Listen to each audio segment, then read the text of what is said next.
bien, mesdames, messieurs, bonjour. Merci d'avoir répondu à l'invitation de Cuisine Solutions et d'être venus matinalement pour célébrer aujourd'hui l'International Sous Vide Day. C'est la journée internationale du sous vide. On est ravis de vous accueillir ici. Alors vous allez voir, le sous vide, ça se célèbre, ça se fête et on a raison de le célébrer, notamment avec les témoignages qu'on va avoir des chefs. Alors ce qu'il faut retenir sous le sous vide, 1971, une invention française, cocorico.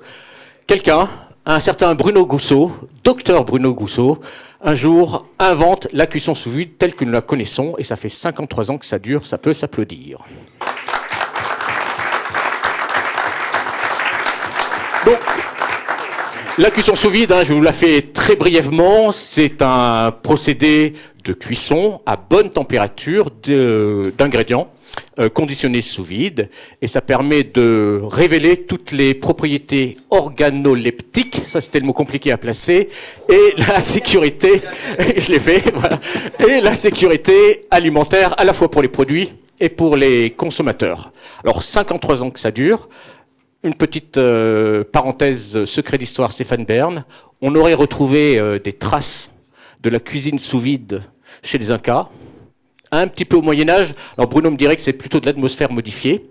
Après, les vrais travaux ont commencé en 1799. C'est Sir Ben Thompson qui a commencé à faire quelques écrits sur la cuisine sous vide. Et puis, c'est en 1960 que vraiment, dans les années 60, que le sous vide est vulgarisé, mais non pas en cuisson, mais en mode de conservation. Il aura fallu que Bruno mette son nez dedans et nous trouve des bonnes températures pour que la cuisson sous vide se développe. En 1991, il créa le CREA, c'est le Centre de recherche et de l'alimentation. C'est une formidable académie de formation. Vraiment, je vous invite à y aller, c'est super. J'ai passé un temps aux côtés de Gérard et de Bruno. C'est une académie vraiment formidable pour vous former sous le vide. Et puis, eh bien voilà, ce matin, on va parler avec des chefs qui sont présents. On a un plateau prestigieux. On est ravis de les avoir et très honorés de les avoir. Alors, ça va se passer en 2 temps, une petite heure. On va parler d'abord des chefs et la cuisson sous vide dans la cuisine, parce que c'est quand même le cœur de leur métier. Et puis, on va parler aussi des chefs d'entreprise, parce que ce sont des chefs d'entreprise également. Et vous allez constater que le sous vide, c'est un formidable outil de gestion. Alors, je vous demande d'applaudir. Allez, Guylaine Arabian, Christian Tête-Doigt, Frédéric Simonin, et puis Gérard Berthelon, qui est le Chief Officer de Cuisine Solutions. C'est le chef de la stratégie de chez Cuisine Solutions. Alors, première partie, donc le sous-vide, les chefs et la cuisine. Et on va commencer par vous, Guylaine Arabian. Alors, on oublie de le rappeler, mais c'est quand même la première femme 2 étoiles au monde. Non? Ah, ben mince alors. Tiens, prenez le micro. Mauvaise information, ça commence. Mauvaise fiche. Mauvaise fiche. De ma génération. Exactement. Il ne faut pas oublier la mère Brasier qui avait eu ses 3 étoiles en 53, je crois. Ah, elle avait 3, oui. Oui. Mais vous, c'était 2. Et puis, voilà. Voilà. Donc, vous étiez la première 2. D'accord. De ma génération. Pas mal. Non, mais une bonne ambiance ce matin. Pour il faut rendre à...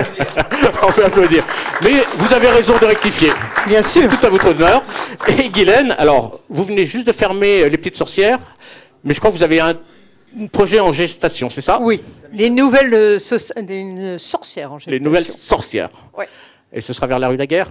Bien sûr. Ah, tout rime. Alors, vous, Guylaine, quand est-ce que vous avez connu la cuisson sous vide? J'étais encore à Lille. Alors, j'ai commencé à Lille en 83. J'en suis partie fin 91. Donc, c'est pendant cette période-là où je suis allée à l'Institut de l'inventeur, avec un grand T. Ah, c'est vrai. Pour faire un stage. Et pour moi, ça a été formidable. Et formidable parce que c'était tellement nouveau. Maintenant, bon, c'est passé, beaucoup de gens achètent des choses sous vide, c'était devenu vraiment quelque chose d'ordinaire, oui, mais si ordinaire, même de commun, même pour les consommateurs. Et là, moi, je trouvais ça extraordinaire. Alors, qu'est-ce que vous cuisinez justement en sous vide? Moi, j'ai toujours privilégié tout ce qui était fruits et tout ce qui était légumes, parce que je mange 90% de ma nourriture est faite de fruits et de légumes. Et puis, il y a ça, Et comme le disait Frédéric tout à l'heure, le foie gras, quand j'ai fait mon premier foie gras sous vide, j'ai trouvé ça formidable aussi. Ça me changeait totalement des terrines parce que j'aimais pas trop ça, le foie gras en terrine. Et là, c'est vrai que sous vide, ça avait donné un parfum différent au foie gras. L'assaisonnement qu'on y mettait était vraiment décuplé. Et il y avait une autre... C'était une autre matière qui me plaisait davantage. Voilà. Donc c'est la texture? Oui, la texture, le goût et la manière dont on pouvait jouer avec les épices, avec les aromates, avec les agrumes dedans en assaisonnement, c'était sensationnel. Ça l'est toujours d'ailleurs. Et sur les légumes, alors vous êtes du Nord, donc... Oui, ça veut dire quoi ça? Je sais pas, il n'y aurait pas de l'endive, alors on n'y voyait aucune allusion, mais... D'abord, on n'appelle pas ça une endive, on dit un chicon. Hein, des chicons. Oh. Mais oui, ça s'appelle un chicon. C'est tout. Et en Belgique, oui. Moi, mes parents sont belges, donc, mais des vrais Belges. Des vrais Belges. Ah, il y a 2 Belges dans la salle. On les applaudit. Welcome. Et donc, nous, on en mange beaucoup aussi là-bas. Moi, les endives, c'était... Voilà. Et quelle est la particularité, alors, justement, de la cuisson sous vide de l'endive? Et je faisais aussi cuire mes feuilles de houblon sous vide. Ah. Pour bien garder l'amertume avant d'en faire des beignets. Voilà. Oui, parce que vous cherchez de l'amertume, alors que généralement dans l'endive, on cherche plutôt à l'effacer. Oui, ben c'est une hérésie. Plus personne ne mange les goûts. Les gens les oublient. Tout est sucré maintenant. Mais moi, quand j'allais cueillir mes feuilles de houblon pour faire mes fritos de houblon, pour faire mes plats, eh bien, je les faisais sous vide d'abord. Puis je les séchais et c'était formidable. Le goût était sensationnel. Le goût et la couleur. On arrivait à garder vraiment des couleurs formidables. C'est-à-dire qu'on a de la fibre qui reste et c'est fondant. Ah oui, oui, impeccable. Bon, ben merci pour ces témoignages, merci d'être là et pour partager cette expérience. Et pour mes chicons. Oui, alors pour les chicons. Hein, d'accord. Oui. Alors pour mes endives, eh bien, encore maintenant, je n'achète mes endives qu'en Belgique ou dans le Nord, parce qu'elles sont plus amères. Et la première fois que je les ai faites comme ça. Je ne savais pas trop bien comment ça allait réagir. J'ai mis un petit filet de citron, parce que j'aime le citron sur les endives. Et je me souviens, j'avais mis des gousses d'ail, j'avais mis plein de choses comme ça. Et c'est sorti, c'était formidable. Parce qu'il y avait toujours cette amertume, mais on sentait comme un peu, comme une douceur dedans en même temps.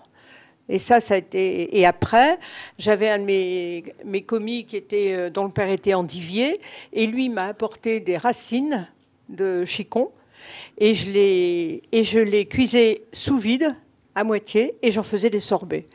Et ça, c'était sensationnel. Voilà. Je crois qu'on va lui piquer la recette. Mais je t'ai pas dit le nombre de minutes. Hein. Alors, prenez des notes. D'accord, ni la température. Hein. Alors, prenez des notes, d'ailleurs, parce qu'à l'issue de cette table rectangulaire et non pas table ronde, vous pourrez poser toutes les questions. Hein, vraiment, vous pourrez poser toutes les questions. On sera là pour y répondre. Merci beaucoup, Guylaine. Christian, Tête-d'Oie, vous êtes président des maîtres cuisiniers monde. Alors, la maison Tête-d'Oie, c'est plus de 11 établissements. À l'Antica, il y a le restaurant gastronomique, il y a le bistrot, il y a le rooftop avec une vue absolument magnifique, il faut y aller. Il a bien bossé. Hein. Ah ouais, j'ai un peu bossé mes fiches. 11 établissements, hein, c'est ça, le dernier, c'est l'avenir. Le dernier, c'est Avenir, effectivement, le restaurant au château de la Croix-Laval, qui est l'école de CFA de la gastronomie que j'ai ouvert il y a 2 ans. Alors vous, qu'est-ce qui vous a séduit sous le sous-vide? Plein de choses. Alors moi, bien sûr que j'ai tout essayé avec le sous-vide, puisque du coup, c'est une évolution qui me suit depuis un petit moment. Donc, comme beaucoup de gens, j'ai démarré effectivement avec la cuisson du foie gras, qui était une véritable révolution à l'époque, mais aussi les cuissons basse température pour les viandes, notamment. Et puis récemment, donc, je me suis plus concentré, un petit peu comme Guylaine, sur les légumes et les fruits. Puisque là, en ce moment, à la carte, par exemple, nous avons un compressé de céleri et truffes qui nous permet effectivement le sous-vide nous permet cette compression qui fait qu'après cuisson, sous vide, on a une tenue qui nous permet, parce qu'on fait une galette de 16 cm, et donc ça nous permet de couper ça en 4, et ça nous fait une très jolie présentation. Comme ça, on voit toutes les couches de truffes et de céleri. Et je pense que si on le faisait cuire comme ça, sans le mettre sous vide, à mon avis, ça voudrait ressembler plus à un chou-fleur qu'à autre chose. Et ça, tous vos établissements sont équipés en sous vide ou... Oui, bien sûr. Oui, ouais. Oui, je pense que... je suis pas sûr qu'il y ait beaucoup de maisons aujourd'hui qui n'ont pas une machine sous vide. Ah. Est-ce qu'il y en a qui utilisent le sous vide dans le public? Est-ce qu'il y a des réticences? Gros succès sur ma question. Ouais. Bon, vous êtes viré.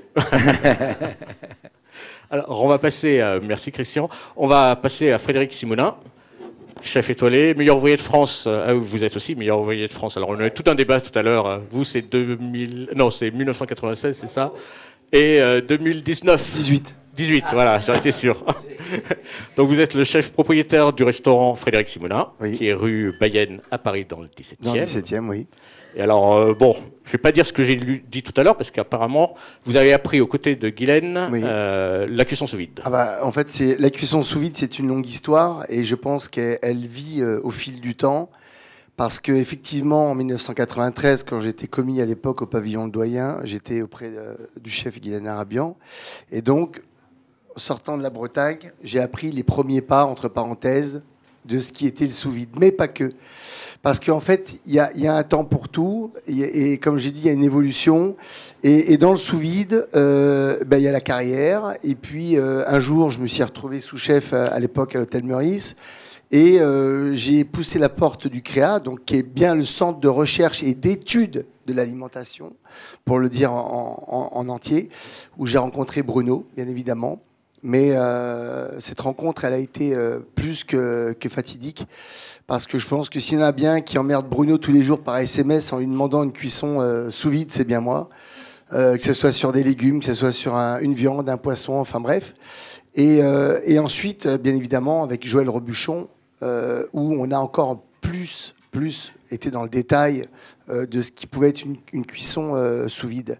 Alors, il faut savoir que le sous vide est un complément de notre métier, parce que, bien évidemment, un cuisinier doit maîtriser le feu, c'est une évidence. Les fours, les plaques, les poêles, les casseroles, bref. Mais le sous-vide apporte quelque chose. Et le sous-vide ne se fait pas n'importe comment. Comme un cuisinier qui cuit une belle viande, on ne peut pas utiliser le sous-vide bêtement en disant je mets un aliment dans un sac, je le ferme et je mets à cuire. Ce n'est pas vrai. Il y a tout un process, il y a toute une évolution, il y a toute une compréhension. Et c'est là où, justement, le cuisinier commence à être plus intelligent qu'avant. Je ne dis pas qu'avant, ils étaient bêtes. C'est pas ça que je dis. Ce que je dis, c'est qu'il faut comprendre. Il faut comprendre un légume. C'est-à-dire que si on prend un salsifis, il y a salsifis et salsifis. D'accord? Le salsifis peut être plus filandreux et la cuisson sous vide ne sera pas la même. Vous voyez? On peut y rajouter une matière grasse dedans, mais qui ne va pas réagir si on met de l'huile d'olive, si on met un beurre doux, si on met même un gras animal dedans. Voilà. Donc il y a plein de choses. Donc c'est vraiment une belle évolution. Pas mal, hein, Bruno, non? Bon, je crois qu'il a tout dit, on s'en va. Bon, merci. Alors, mais merci beaucoup pour ce témoignage, Frédéric, parce que alors, vous, je crois qu'effectivement, vous êtes à fond sur le sous-vide et vous êtes devenu un vrai expert en la matière. Gérard, est-ce qu'on peut tout faire sous vide? On peut essayer de tout faire, mais il y a des choses qui marchent nettement mieux que les autres, surtout sur les protéines. Moi, j'adore faire les légumes à la maison.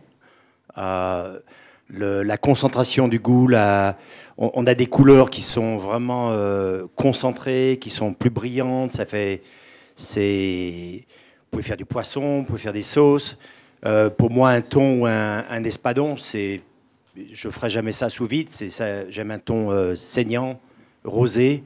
Donc on peut faire beaucoup de choses et on peut le faire de beaucoup de manières différentes.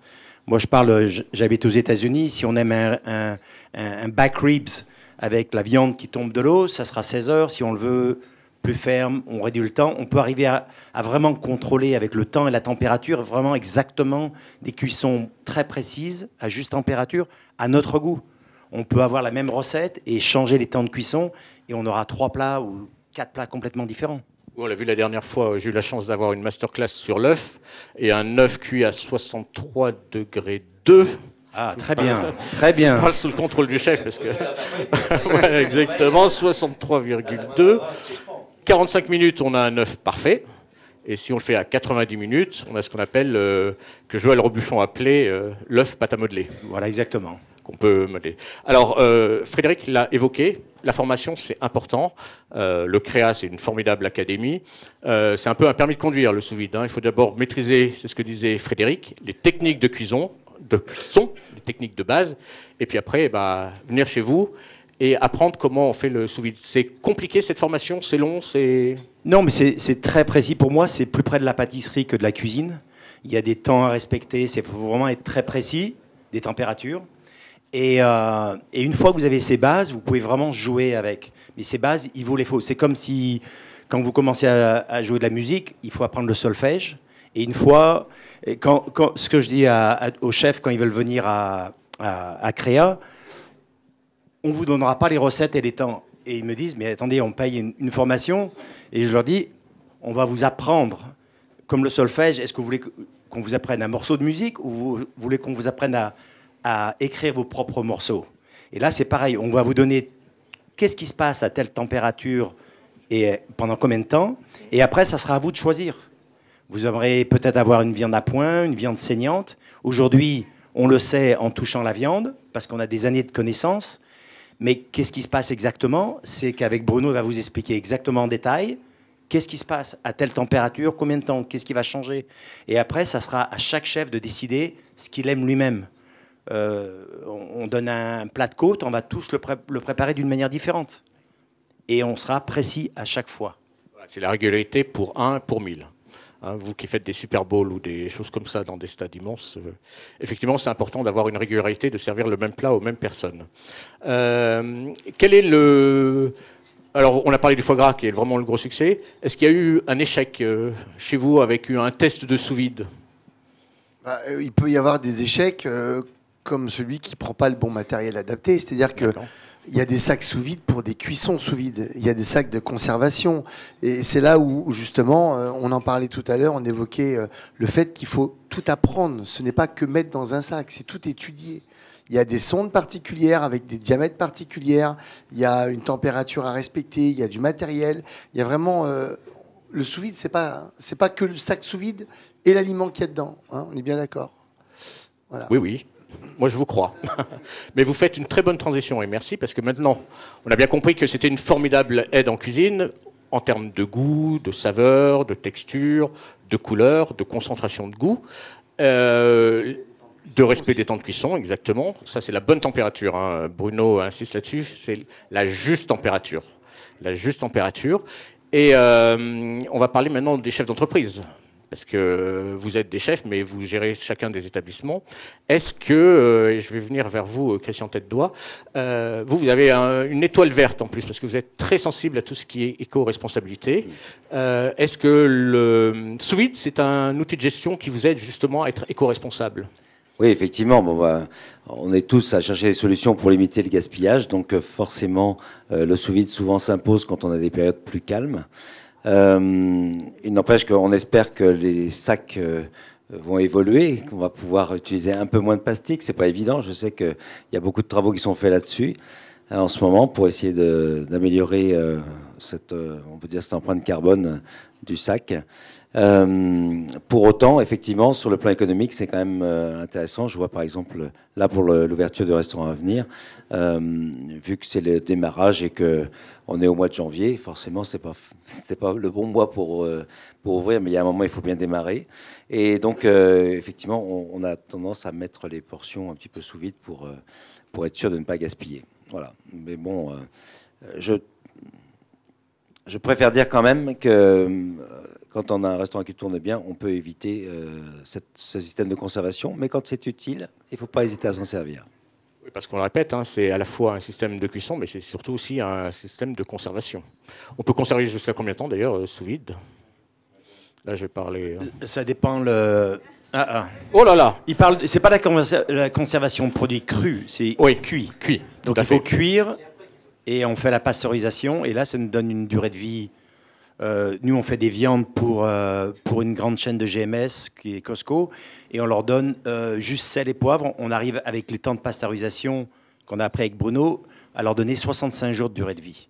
Donc, suivant le temps, suivant le produit, et les viandes restent nickel. C'est parfait. Mais c'est un savoir-faire qu'on a appris depuis des années.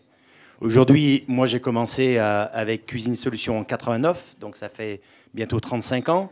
Et la manière dont on cuisait il y a 35 ans et la manière dont on cuit aujourd'hui, on a vraiment raffiné la technologie, les refroidissements. Avant, on mettait directement dans la grasse.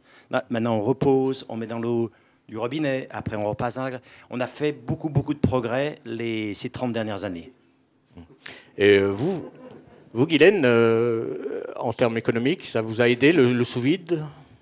Micro. Moi, non, parce que je n'ai pas une entreprise suffisamment grande, mais effectivement, quand je fais des choses extérieures avec un grand nombre de couverts, effectivement, je privilégie le sous-vide avec les gens avec qui je travaille. Ça vous permet Parce de bien gérer. Oui, et puis d'avoir toujours la juste cuisson, vraiment, et c'est ce qui rend le mieux. Mais bon, moi au restaurant, c'est mes cuissons de légumes, de fruits pour faire d'autres choses, pour les transformer, et mon foie gras, parce que j'en vends beaucoup, et puis voilà.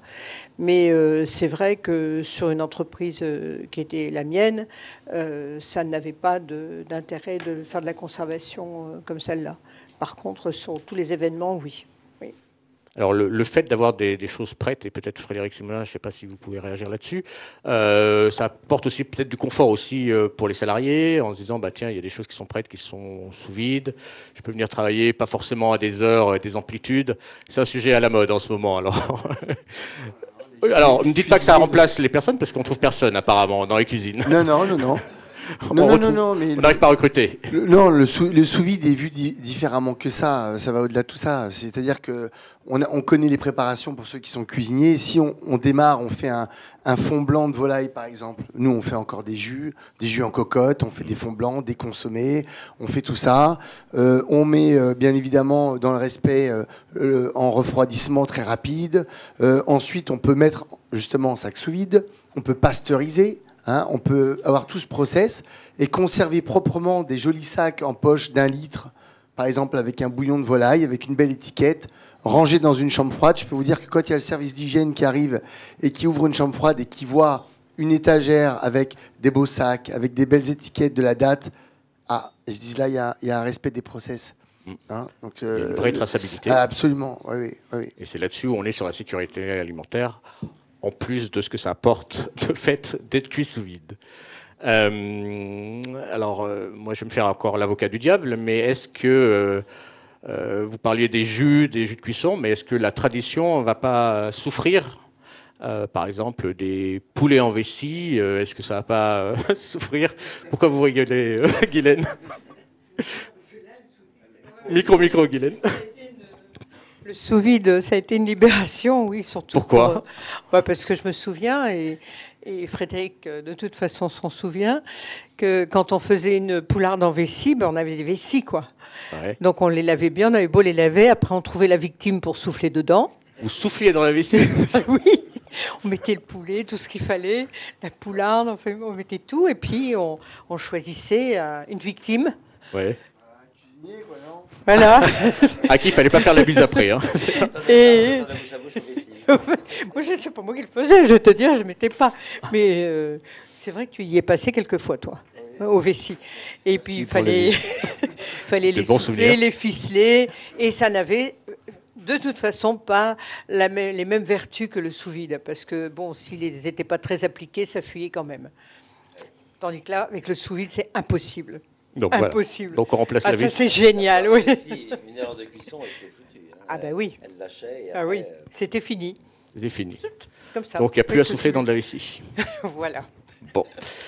Là, on a des expériences de restaurants, Gérard. Peut-être qu'on a d'autres expériences d'hôtels, de groupes qui utilisent le sous-vide. Et je crois que vous avez quelques exemples à nous citer. Aujourd'hui, il faut voir que la cuisson sous-vide, comme par rapport à d'autres technologies, que ce soit la boîte ou autre chose, c'est arrivé par les chefs.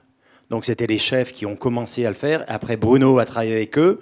Comme il dit toujours, je ne suis pas un chef, mais il adore travailler avec les chefs. Et il a été voir, il a appris qu'est-ce qu'est la bonne cuisson. Une fois que Joël Robuchon lui faisait voir ce que c'était un carré d'agneau, il mettait sa température, il sondait, il avait tout calculé. Il repartait à Créa et essayait de faire le plus près possible. Donc c'est vraiment une technologie qui a été créée par les chefs. Ça, il faut bien le préciser, et qui a été bien sûr finalisée par Bruno, mais c'était les chefs qui lui ont appris qu'est-ce qu'était une bonne cuisson. Bruno ne voit pas la couleur rouge, mais par contre, il peut savoir exactement à quelle température l'avoir.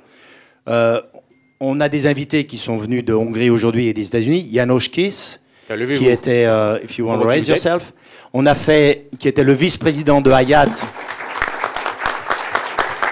qui était le vice-président de Hyatt aux États-Unis. Il avait 105 hôtels aux États-Unis, les Caraïbes et tout ça.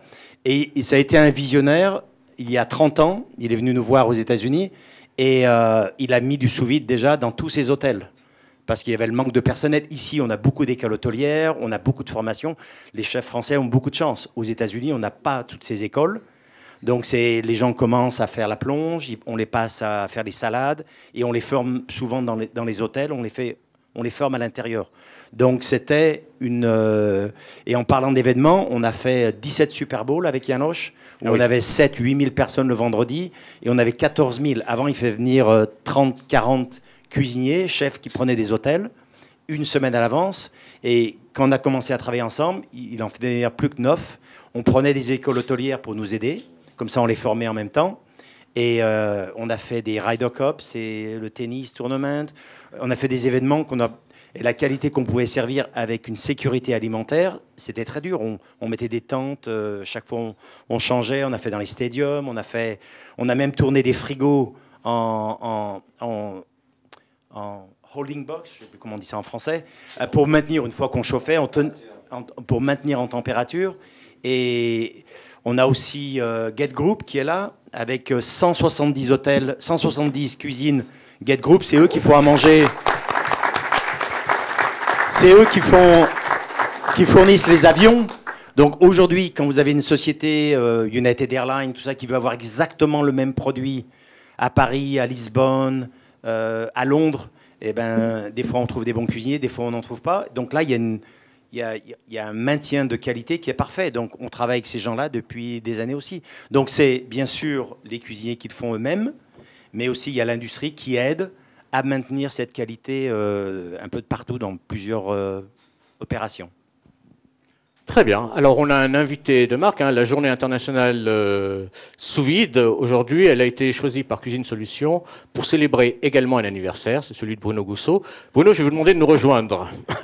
Je pense que vous avez écouté. Vous pouvez l'applaudir. Je pense que vous avez écouté. Vous voulez la chaise ? Je pense que vous avez écouté avec intérêt ce qu'ont dit nos prestigieux chefs, qu'on remercie d'ailleurs. Vous pouvez les applaudir parce qu'ils ont pris de leur temps pour venir parler de leurs expériences sur la cuisine sous vide. Alors j'imagine que depuis 1971, donc ça fait 53 ans, vous en avez vécu des expériences et des expériences dans tous les sens du terme. 53 ans, est-ce que vous pouvez nous projeter maintenant dans les 53 autres années qui arrivent ? On va faire 100 ans de sous vide comme ça. Je vais essayer, c'est difficile. D'abord, je vais rectifier une erreur.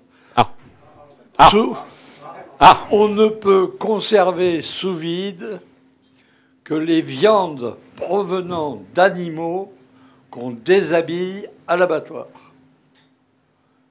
C'est-à-dire que le poulet qu'on plume, le porc que l'on rase, après les avoir trempés dans l'eau, on ne peut pas les conserver sous vide.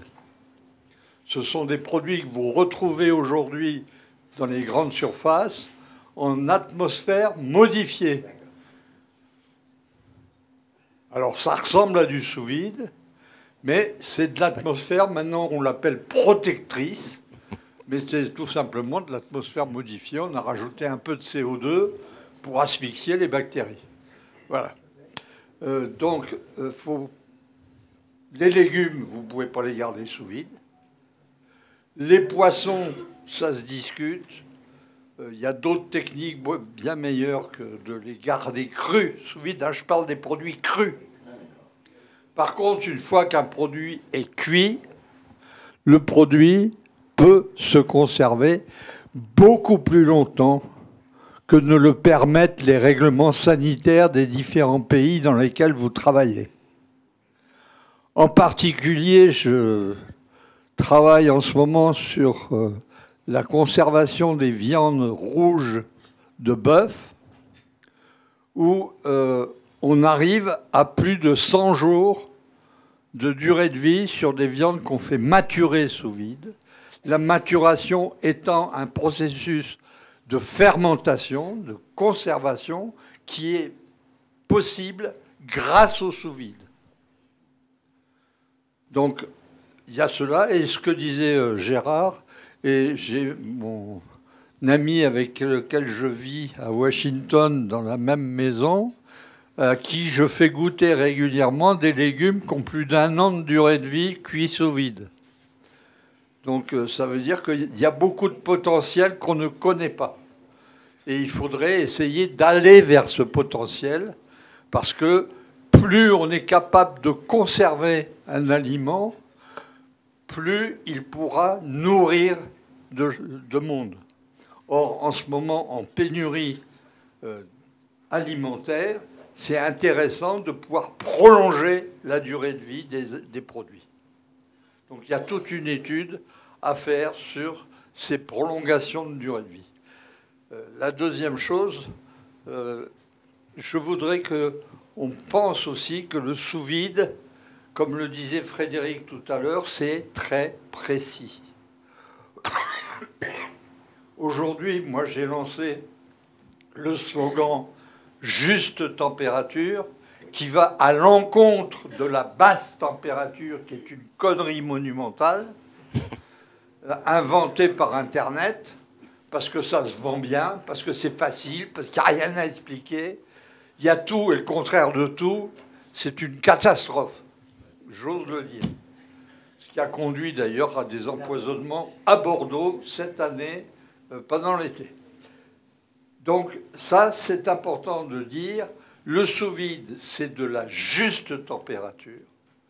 Je mets sous vide pour protéger mon produit, pour le cuire dans l'eau, pour le protéger de l'agression de l'eau, puisque quand vous êtes cuisinier, vous savez que quand vous mettez un morceau de bœuf dans de l'eau, ça va donner un pot-au-feu, mais le goût, il ne sera plus dans la viande, il sera dans le bouillon. La même chose pour la blanquette. La même chose pour tous les produits cuits à l'eau. L'eau lessive le goût de vos produits et c'est les bouillons qui sont intéressants. Maintenant, si vous voulez garder ce goût, il faut protéger votre produit avec du plastique. Alors, on a effleuré le problème du plastique. Vous avez un spécialiste dans la salle de la loi Egalim. Il est à côté de toi, il se cache. Il va vous dire, non, il ne vous dira pas parce qu'on ne l'a pas invité à parler. Peut-être qu'il posera une question tout à l'heure. Hein. On n'est pas sectaire, hein. Au contraire. Non, peut-être qu'il posera la question ou qu'il précisera tout à l'heure. Il travaille dans les collectivités, dans la restauration hospitalière. Et c'est très intéressant de voir que finalement, on a subi des lobbies pour dire dans la loi Egalim, on va supprimer les plastiques de partout. Et maintenant, on est bien embêté parce qu'on n'arrive pas à remplacer le plastique. Et de plus en plus, la loi Egalim est en train de fondre comme neige au soleil pour ne s'adresser plus qu'à nos enfants dans les restaurations scolaires. Voilà, il faut savoir ces choses-là pour dire, oui, il y a des bonnes choses. Moi, je maintiens, j'ai toujours travaillé avec du plastique. Je n'ai jamais eu de perturbateur endocrinien. Merci Cryovac. Et j'ai pas honte. J'ai trouvé d'autres manières d'être plus écolo grâce au sous-vide. Et après, il faudra essayer de faire le bilan de tout ça. Et c'est ces bilans qui sont importants pour le futur. Exactement. D'ailleurs, vous êtes en constante recherche, parce que la dernière fois, vous m'avez fait une masterclass sur l'œuf. Vous m'avez dit, bon, maintenant j'ai travaillé sur la température, je vais peut-être travailler sur la viscosité. C'est ça? Ouais. Et pour rendre honneur aussi au chef, vous m'avez raconté l'histoire de Joël Robuchon et vous, avec le fameux œuf parfait, où lui a trouvé la même température que vous, mais lui ne savait pas que c'était la bonne température. Oui. Lui, c'était à la couleur. Et un jour, je vois qu'il travaillait exactement à 63,2. Et je l'appelle et je lui dis, mais Joël, comment tu as trouvé cette température de 63,2 ? Il me dit, je te remercie de me la donner, je ne la connaissais pas. Pour moi, c'est la température où il y a la plus belle couleur du jaune d'œuf. Et c'est là où j'ai découvert l'intérêt de mon travail. C'est d'être capable d'expliquer au chef, d'aider le chef, mais je ne serai jamais un chef parce que je n'ai pas la créativité des chefs. Oui, vous dites que vous êtes là juste au service des chefs et le chef est l'artiste. Voilà. Le chef, c'est l'artiste, et moi, je suis le grouillot. Alors, juste pour information, vous avez quand même formé plus de 5000 chefs, dont 80% de chefs étoilés, et c'est ce qui a fait dire à Joël Rebuchon que certains chefs vous doivent quelques branches de leur étoile et une bonne partie de leur chiffre d'affaires. Je n'avais pas vu ça. Vous n'avez pas vu ça comme ça? Bon, qu'est-ce qu'on peut se dire pour les 50 années qui viennent? Alors, 50 années qui viennent, c'est travailler sur la pression. Mais pas la pression comme vous l'imaginez dans vos machines qui ne mesurent pas la pression, d'ailleurs, qui mesurent la tension de vapeur de l'eau à la température où vous travaillez. Donc, quand vous mettez sous vide, vous avez une température de vos aliments. Je vous ai toujours dit qu'il fallait la mettre la plus bas possible pour arriver à faire un bon vide. Maintenant, j'en suis persuadé, ça se mesure.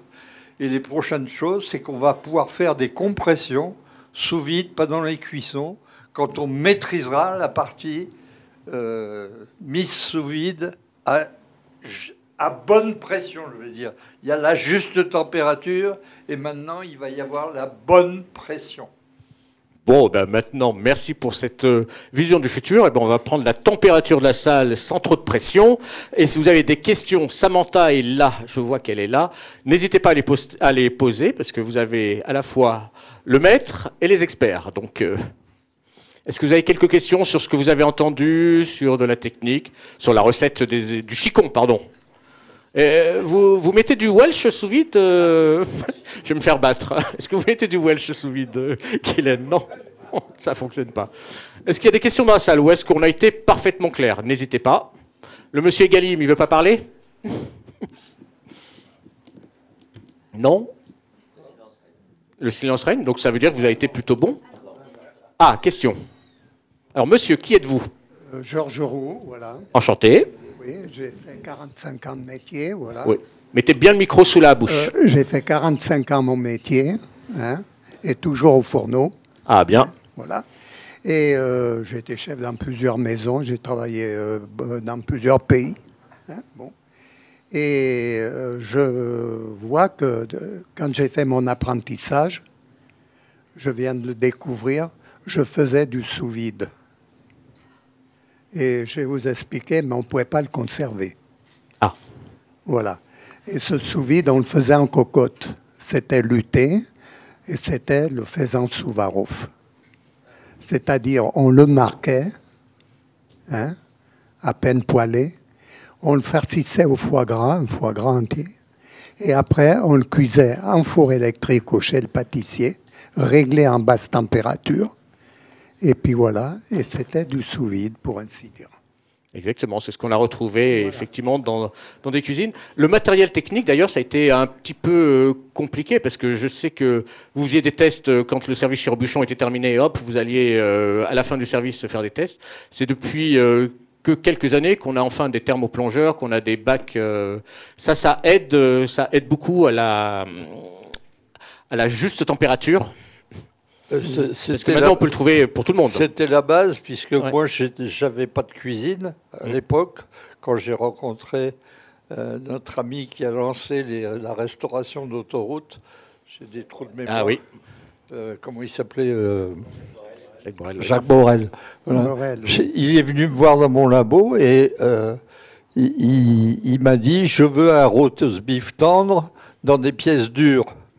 Et donc, j'ai travaillé...